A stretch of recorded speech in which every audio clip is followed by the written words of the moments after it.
say again, please. After 5 minutes, fly heading departure Yes, Bravo India. Olá, seja bem-vindo ao Portal Aeronáutico Trem de Pouso.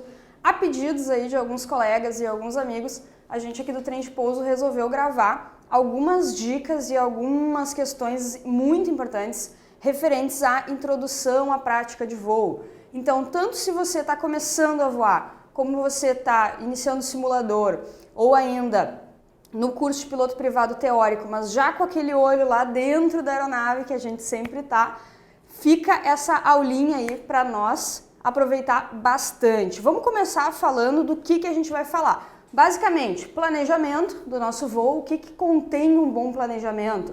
Um piloto seguro, um piloto preparado, é aquele piloto que tem um planejamento padrão, planejamento perfeito.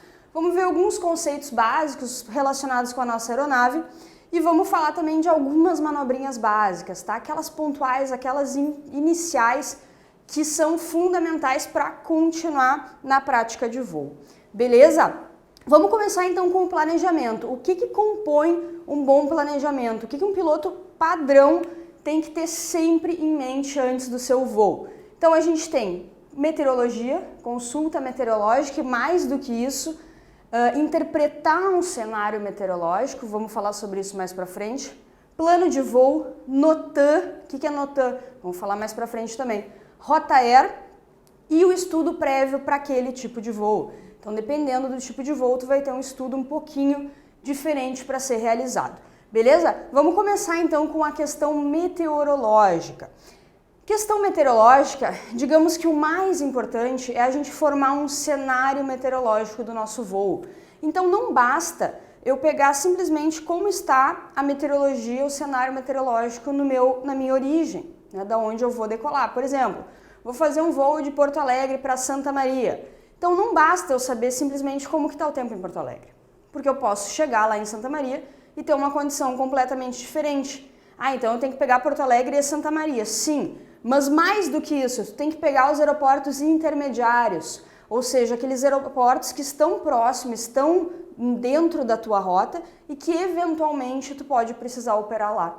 Então é legal a gente ter um contexto meteorológico, não apenas da origem, não apenas do destino, mas sim como que está o tempo naquela região. Então, como eu estou falando de Porto Alegre e Santa Maria, eu estou falando de Rio Grande do Sul. Então é interessante eu saber como que está a meteorologia em todo o estado e não simplesmente em 2 pontos localizados, ok? Principais pontos de meteorologia, METAR e TAF. Existem outros tão importantes quanto, mas aqui a gente vai se ater ao METAR e o TAF. O que seria o METAR? O METAR ele é uma observação meteorológica.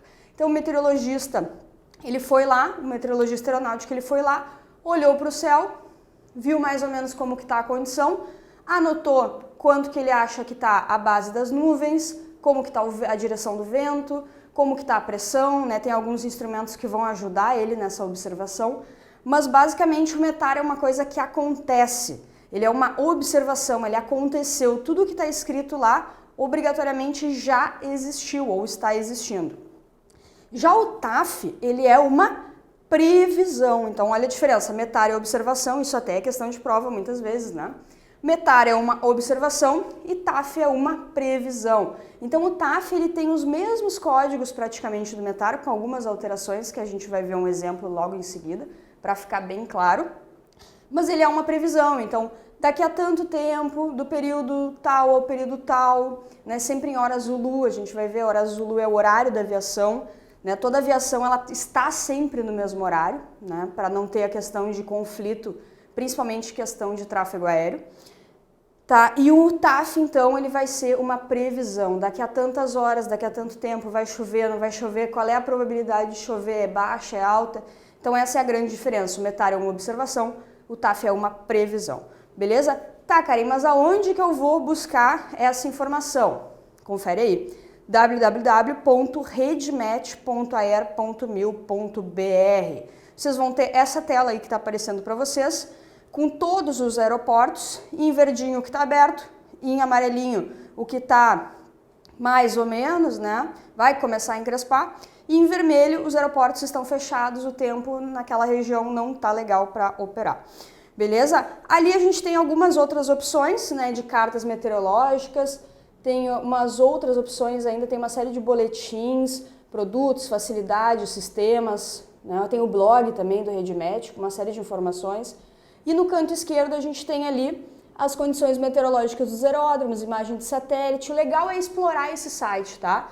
Quando tiver um tempo aí, entra no site do RedMet e dá uma boa explorada. Além do METAR e TAF que eu falei aqui, que são fundamentais, é interessante também pegar a carta de vento, SIGWX, imagem de satélite e uma série de outros produtos que o RedMet produz aí especificamente para o uso aeronáutico, tá? Então esse site é fundamental para planejamento de voo. Eu diria, inclusive, que o planejamento de voo começa no RedMet, tá? Porque se o tempo tá ruim, se o tempo tá encrespado, tu nem vai continuar aquele voo. Tu já sabe que aquela rota ali já não vai ser realizada. Perfeito? Então, esses são os pontos relevantes em termos de meteorologia. Exemplo de METAR, então, para ficar bem claro, observa aí na tela. METAR de Serra Brava Papa Alfa, Porto Alegre, dia 28 a 00 Zulu. Então, lembrando que Zulu é o horário internacional, qualquer aeronave está sempre nesse horário para não ter conflito em termos principalmente de tráfego aéreo. Depois a gente tem ali 120, é a direção que o vento vem, 11 nós é a intensidade desse vento. CAVOC. CAVOC basicamente é uma expressão que se utiliza quando a visibilidade está maior ou igual a 10 km, não tem nenhuma nuvem abaixo de 5.000 pés e não existe CB em nenhum nível, né, em nenhuma altitude, e também não há nenhum tipo de precipitação, trovoada, tempestade de areia, não existe nenhuma condição ruim associada a isso. Tá? Nem sempre o CAVOC é uma condição boa, mas geralmente ele é uma condição boa. Isso vai ficar lá para nossas aulas de meteorologia. Continuando ali no METAR, a gente tem 22 graus a temperatura do ar e 19 graus a temperatura do ponto de orvalho. E a pressão 1019. Então é interessante observar aqui que o vento está praticamente alinhado com a pista, né? Então a pista é 110, é uno uno, né, a pista, e o vento está vindo de 120, então ela é muito parecida com a cabeceira, consequentemente o vento está bem aproado.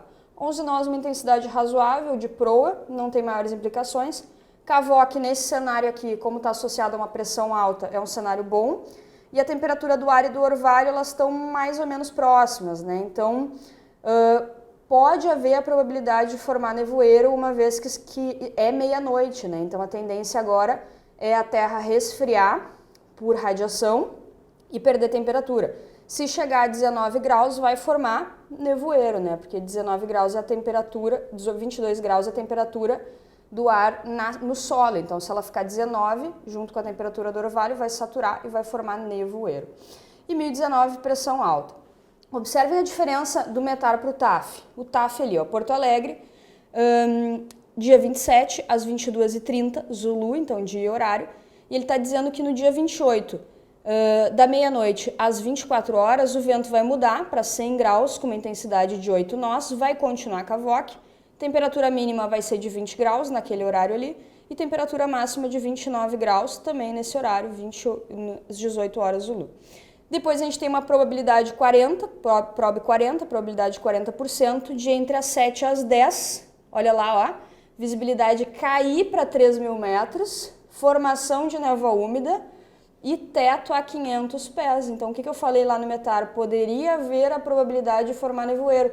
Aqui no TAF, essa probabilidade ela também está aparecendo. Por quê? Porque a temperatura vai cair, a temperatura vai chegar próximo ao ponto de orvalho e vai saturar. Aqui ele está dizendo que ainda não vai ser nevoeiro, mas vai ser névoa úmida e teto a 500 pés, que é muito baixo. Depois temos uma mudança gradual, becoming, das 10 às 12. A visibilidade vai voltar a ficar boa, maior do que 10 km, é o que significa esse código aí, 999, cheio de 9. Depois, nuvens esparsas a 2.000 pés e mais uma mudança gradual entre as 12 e as 14. O vento vem de 100 graus, porém agora com intensidade de 12 nós, e as nuvens vão ficar esparsas a 3.000 pés. Tá? Bah, cara, enquanto código, que coisa mais horrível. Fica tranquilo que tudo isso vai ser abordado nas aulas de meteorologia. Aqui é só um exemplo para a gente entender para que serve o METAR e para que serve o TAF. Então, o METAR ele é uma observação, aquilo concretizou, aquilo existe. E o TAF ele é uma previsão do que provavelmente vai acontecer naquele aeroporto. Karen, pode ser que o TAF não se confirme? Pode, né? Tempo é uma coisa maluca, às vezes ele se confirma, às vezes ele muda, mas ele é bastante confiável, tá? Então, é interessante a gente sempre ter informação de METAR e TAF do aeroporto que a gente está indo. Então, nesse exemplo aqui que eu fiz de Porto Alegre, condição de tempo relativamente boa, à noite vai dar aquela resfriada, vai formar um pouco de nuvem baixa, não chegou a ser nevoeiro, pode ser que forme nevoeiro também, tá? Então, sempre indicação de METAR e TAF importantíssimo, além de outros produtos meteorológicos para agregar a esse pacote de segurança aí que é o planejamento de voo.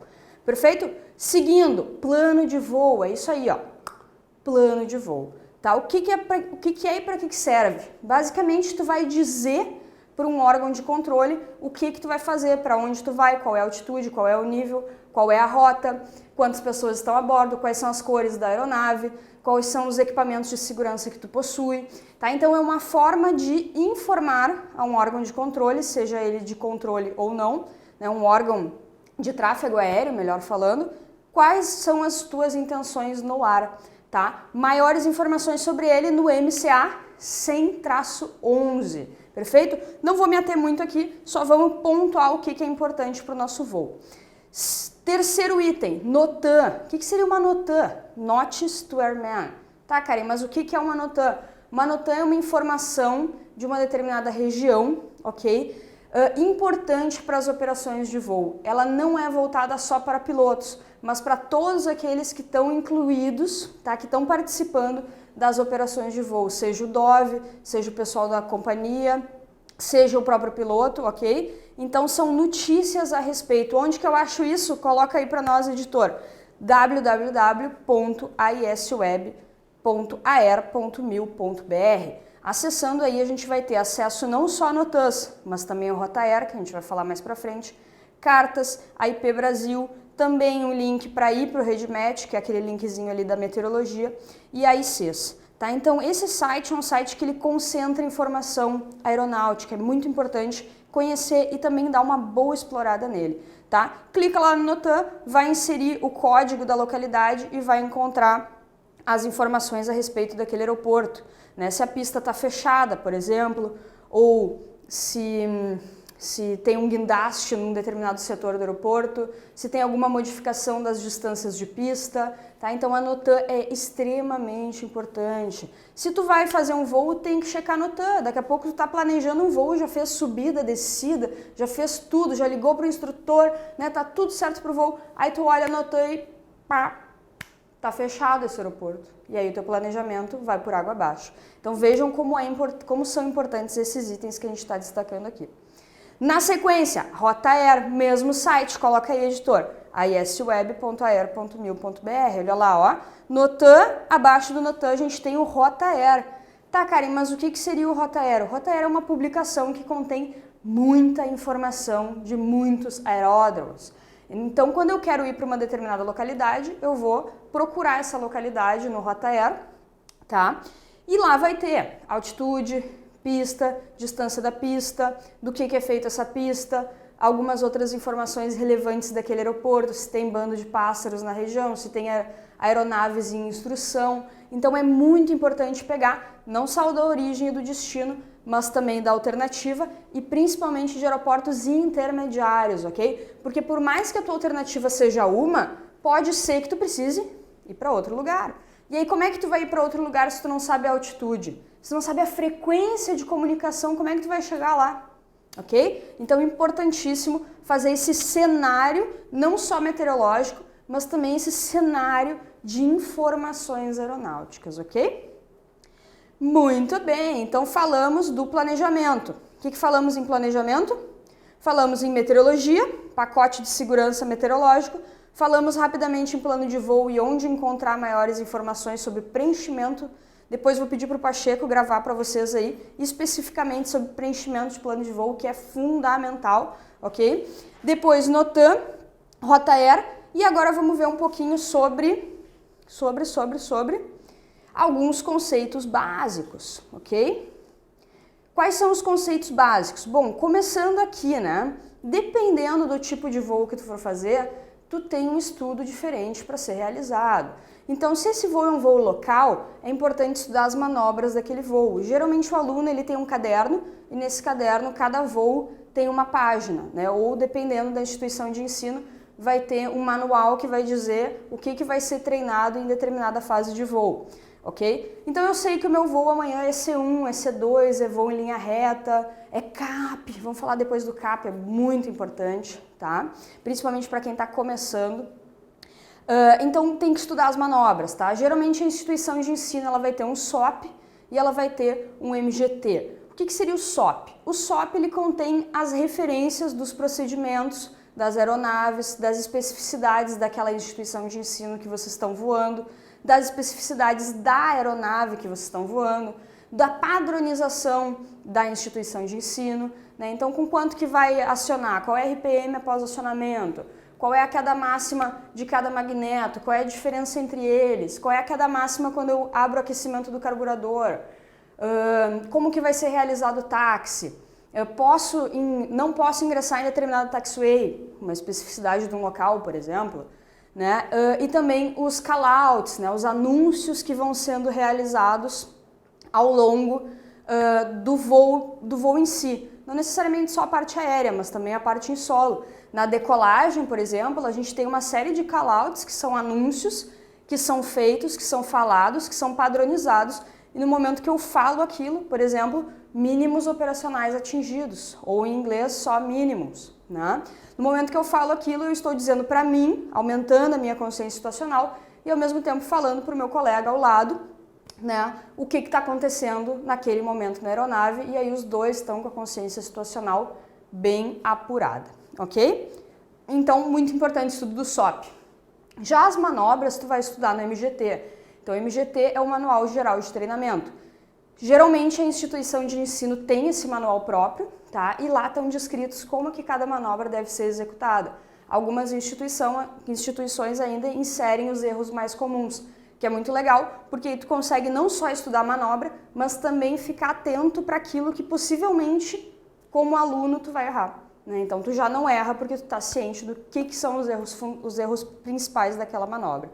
Tá? Se for um voo de navegação, bom, aí envolve um planejamento detalhado, tá? Todo esse planejamento que a gente falou antes, de meteorologia, plano de voo, rota aérea, né? Todo esse pacote de segurança, todo esse cenário meteorológico e cenário de informação de voo, mas também vai envolver o teu planejamento em si, né? A tua rota, quantidade de combustível, onde que vai subir, até quanto vai subir, qual é o nível de voo, aonde que vai começar a descida, para onde que eu vou, qual é a alternativa.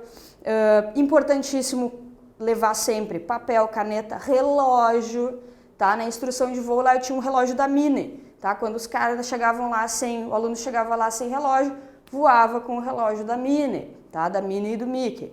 Tem que ter relógio é fundamental. Como é que tu vai ficar dependendo do celular? O celular acabou a bateria, já era o teu voo, tá? Acabou o treinamento, não tem relógio. Então, caneta, relógio, transferidor, as cartas para aquele voo, calculadora, computador de bordo e todo o aparato ali para tu conseguir ter o teu escritório muito bem organizado dentro da tua aeronave. Perfeito? Estudando sempre continuamente, então, o SOP e o MGT e tendo esse planejamento na cabeça, com certeza o teu voo vai se desenrolar com uma perfeição e com um padrão incrível, tá? O instrutor adora quando o aluno chega na sala de briefing, né, que é o momento que antecede o voo, e começa a mostrar para o instrutor tudo planejado, tudo bonito, tudo organizado, colorido. O instrutor adora, por quê? Porque sabe que aquele aluno está se dedicando, sabe que aquele aluno está envolvido no voo, ele não está simplesmente só dentro da aeronave, ok? E importante a apresentação na aeronave ou no simulador sempre 1 hora antes, tá? 1 hora antes para preparar, para ver o que está acontecendo, dar mais uma checada na meteorologia, tá? Sempre 1 hora antes. Nada dessas coisas de chegar, subir no avião e querer decolar. Não vai voar nesse dia, tá? Muito bem. Mais alguns conceitos básicos, tá? Que eu gostaria de abordar, que é um pouquinho sobre o painel da aeronave. Vamos falar sobre o T básico e o SOP MGT já falamos, então vamos falar mais sobre o nosso painel. Então, esse é um painel clássico de aeronave, editor, coloca aí. Olha aí, ó, painelzinho do Arro. A gente tem instrumento central e superior, o ADI, ou seja, o horizonte artificial. A gente tem à esquerda o velocímetro, à direita o altímetro. Embaixo do ADI a gente tem um instrumento de navegação, ao lado mais um instrumento de navegação e no outro lado à direita o climb. Tá? Então, o mais importante aqui é o horizonte artificial. Por quê? Porque o horizonte artificial, se ele tiver na posição correta, o que é uma posição correta? Depende, para voo nivelado vai ser uma, para voo ascendente vai ser outro, para voo descendente vai ser outro, enfim. Cada aeronave também vai ter o seu parâmetro. Mas se ele estiver centrado, por exemplo, manter o voo em linha reta, se eu estiver lá com o pitch com a potência correta, a minha velocidade não vai variar. Se eu tiver com o pitch e a potência correta, a minha altitude não vai variar. Se eu tiver com a inclinação das asas centrada, não tiver inclinação, meu instrumento de navegação também não vai variar. E se eu tiver com o meu horizonte artificial correto, o climb, né, que é o indicador de subida ou de descida, também não vai variar. Então vejam que o principal dessa visualização do painel, que a gente vai chamar de scan flow, né? Scan flow é a forma como tu visualiza o painel, é o T básico. Observem como tem a formação de um T aqui, ó. E o olho sempre tem que voltar para o ADI, para o horizonte artificial. Ele é o instrumento primário. O olho sai dele, vai para o velocímetro, volta para ele, vai para o altímetro, volta para ele, vai para o climb, volta para ele, vai para o instrumento de navegação, volta para ele e assim sucessivamente, tá? Então o olho sempre volta, por isso que ele está na frente e na parte superior, não é por engano, é porque fica na melhor linha de visão do piloto. Tranquilo? Muito bem. Então esse é o conceito de T básico, tá? A importância do ADI, muito importante, porque é ele que vai basicamente comandar os outros. Bah, Karen, mas eu acho isso muito difícil, né? Nossa, como é que eu vou comandar tudo isso, olhar para todos esses instrumentos? Fica tranquilo por quê? Porque isso é uma habilidade e toda habilidade pode ser desenvolvida. Por isso que existe treinamento. Se a gente nascesse sabendo, ninguém precisaria de treinamento, ninguém precisaria de horas na aeronave, de horas no simulador, estudando carta, ninguém precisaria disso, ok? Então toda habilidade pode ser desenvolvida. Algumas pessoas têm um pouco mais de facilidade e outras um pouco menos de facilidade. Mas todas elas vão chegar no mesmo ponto, basta que haja dedicação e estudo. Beleza? Muito bem. Tá, Karen, mas esse painel que tu mostrou aí pra gente é ultrapassado. Ah, é? Observa. Esse é um painel mais atual, né? Um PFD, né? De um Boeing, de um Airbus. Será que mudou muito? Observem. À esquerda a gente tem uma faixa de velocidades. No centro, na parte superior, a gente tem um horizonte artificial. E à direita, a gente tem uma faixa de altitude. E embaixo, a gente tem uma bússola, vamos falar assim. E ao lado da velocidade, ao lado da altitude, a gente tem um indicador de subida e de descida, um climb. Então, será que mudou muito? Olha o T. Só que ele está posicionado de uma forma mais ergonômica, de uma forma que o piloto melhore a sua visualização do painel, de uma forma que ele melhore o seu scan flow, melhorando a performance, diminuindo a carga de trabalho e uma série de outras questões que no final das contas vêm a melhorar, aumentar os níveis de segurança operacional. Perfeito? Muito bem. Vamos então para as manobras básicas, só para a gente dar uma pinceladinha, tá? E saber mais ou menos como que esse troço funciona, tá? Então vamos começar com voo horizontal. Bom, voo horizontal, lá nas nossas aulas do trem de pouso, a gente falou sobre vetores, sobre potência, toda aquela questão bem técnica que vai cair na prova da ANAC, né, de piloto privado. Aqui o nosso ponto é perceber como que isso de fato funciona, tá? Mais na prática. Então eu quero manter o voo nivelado. Para manter o voo nivelado, eu preciso ajustar o pitch e a potência. O que é pitch, Karen? Pitch é o nariz da aeronave, é a angulação da aeronave. E a potência correta para que a minha aeronave nem suba e nem desça, ou seja, para que a sustentação seja igual ao peso. Então a sustentação tem que ser igual ao peso. Como que eu vou conseguir isso? Através de uma determinada inclinação e através de uma determinada quantidade de potência. Tá, Karen, mas como que eu vou saber isso? Testando. tá? Tu vai testar. Vou começar aqui com pitch 2, né, em relação à linha do horizonte, que é esse instrumento aqui, tá? Então vou começar com pitch 2 e um pouquinho de potência, 20 polegadas, por exemplo, tá? Isso fez a minha aeronave subir. Bom, então se fez a aeronave subir, significa que eu estou com muita potência, então coloca menos potência e vai ajustando até tu descobrir o parâmetro. No momento que tu descobrir o parâmetro, tu vai usar sempre esse parâmetro nessa aeronave, ok? Lembrando então que não deixa de ser um CAP, né? Só que nesse caso eu quero acelerar e manter o voo nivelado, ok? Se mexeu na velocidade, ajusta no pitch, ajusta no manche, ajusta na inclinação. Se mexeu na altitude, para cima ou para baixo, ajusta na potência. Essa regra é fundamental, pode anotar aí, que isso aí vai servir para o resto da vida. Mexeu na altitude, ajusta na potência. Mexeu na velocidade, ajusta no pitch. Perfeito? Muito bem. Uso do compensador. Pessoal, compensador é uma coisa fundamental. O compensador, ele serve basicamente para compensar esforços. Então eu quero voar sem a necessidade de ter que ficar grudado no manche. Então eu vou ajustar o meu compensador. Ele é um equilibrador, também conhecido como TAB, tá? Toda aeronave tem, desde uma aeronave mais simples a uma aeronave mais complexa. O que muda é a forma de atuação dele, né? Se é automática ou manual. Mas basicamente, a gente precisa definir inicialmente o pitch. Lembra o que era pitch? Pitch era a inclinação da minha aeronave, o nariz. Então eu preciso definir o pitch da minha aeronave, definir a potência e por último compensar. Então o compensador é um ajuste fino, então ele é o último que vai entrar na jogada. Perfeito? O que acontece muito? O pessoal se acostuma jogando o simulador, né, de voo, Flight Simulator em casa, voando apenas no compensador, porque ele é muito sensível. E aí chega no simulador de verdade, né, um simulador homologado, ou chega numa aeronave e começa a voar só no compensador. Vai ficar uma porcaria esse voo. Então primeiro eu preciso ajustar o pitch e a potência e por último o uso do compensador, tá? Ele é um ajuste fino, ele é a finaleira do negócio. Perfeito? Vamos para mais uma manobra então, que eu diria inclusive que é a manobra mais fundamental que a gente vai falar hoje, que é o famoso CAP. O CAP é coordenação, altitude e potência. Então eu vou coordenar a altitude, vou coordenar a potência e o pitch para manter uma determinada altitude. Então, por exemplo, 5.000 pés. Quero manter 5.000 pés.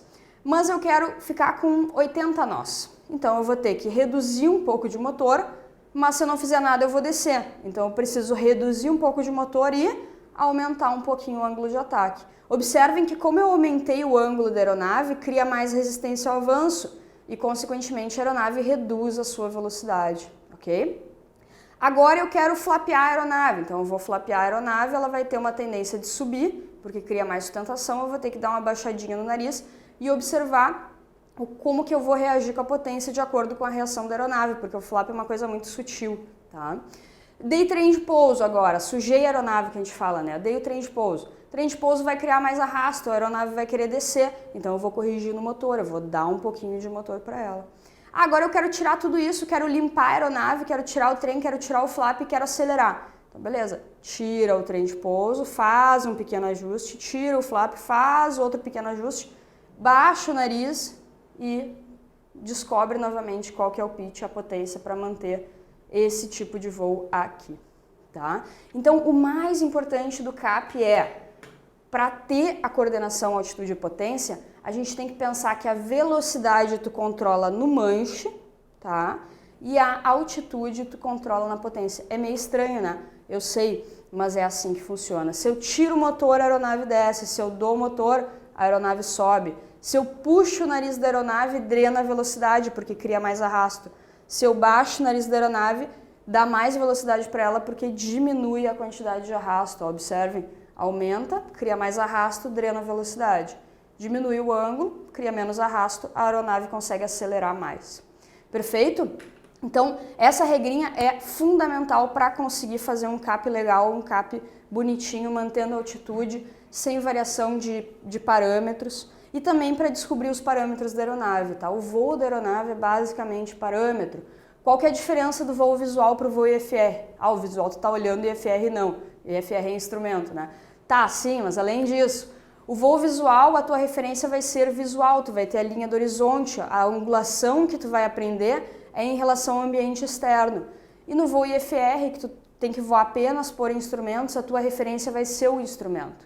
Então o pitch e a potência vão estar aparecendo de forma codificada para ti no painel, beleza? Mas via de regra, o voo é o mesmo, a mecânica do voo é a mesma, é só uma questão de adaptação.